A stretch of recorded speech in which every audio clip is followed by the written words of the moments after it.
শিলাবতী নদীর বন্যার জলস্তর কমলেও ঘাটালের বেশ কয়েকটি ওয়ার্ড এখনও জলমগ্ন। ঘাটালের বেশ কয়েকটি ওয়ার্ড জলমগ্নর পাশাপাশি পঞ্চায়েত এলাকার শিলারায়নগর, হরিদাসপুর, শীতলপুর, ঢেকিরঘাট, মনসুকা, দীর্ঘগ্রাম সহ আরও বিস্তীর্ণ এলাকা জলমগ্ন। কিছু কিছু এলাকায় এখনও নৌকায় করে যাতায়াত করতে হচ্ছে।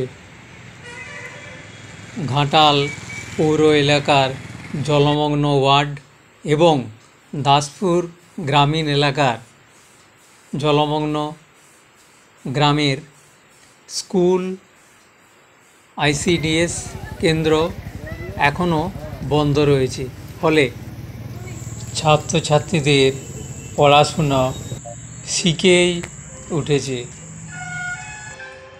ঘাটাল ও দাসপুরের জলমগ্ন এলাকাগুলি কবে আরও জলস্তর নিচে নেমে গিয়ে স্বাভাবিক অবস্থায় বা স্বাভাবিক ছন্দে ফিরে আসবে কে জানে।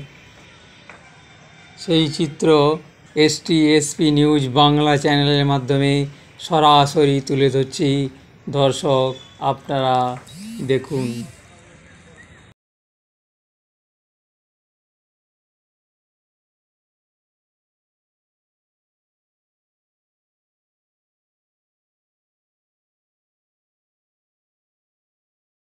নাম বলুন। আমার নাম পরেশ কুমার জানা।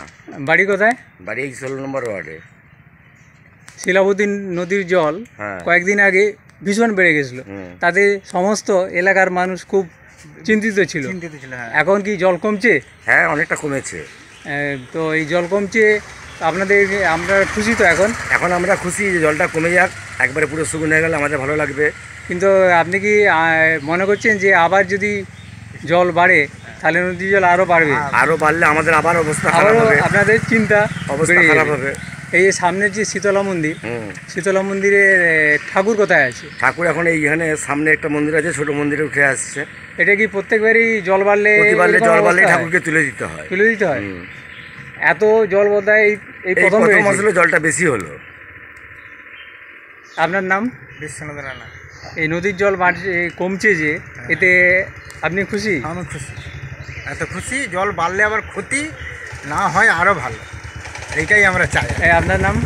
শঙ্কর আচার্য।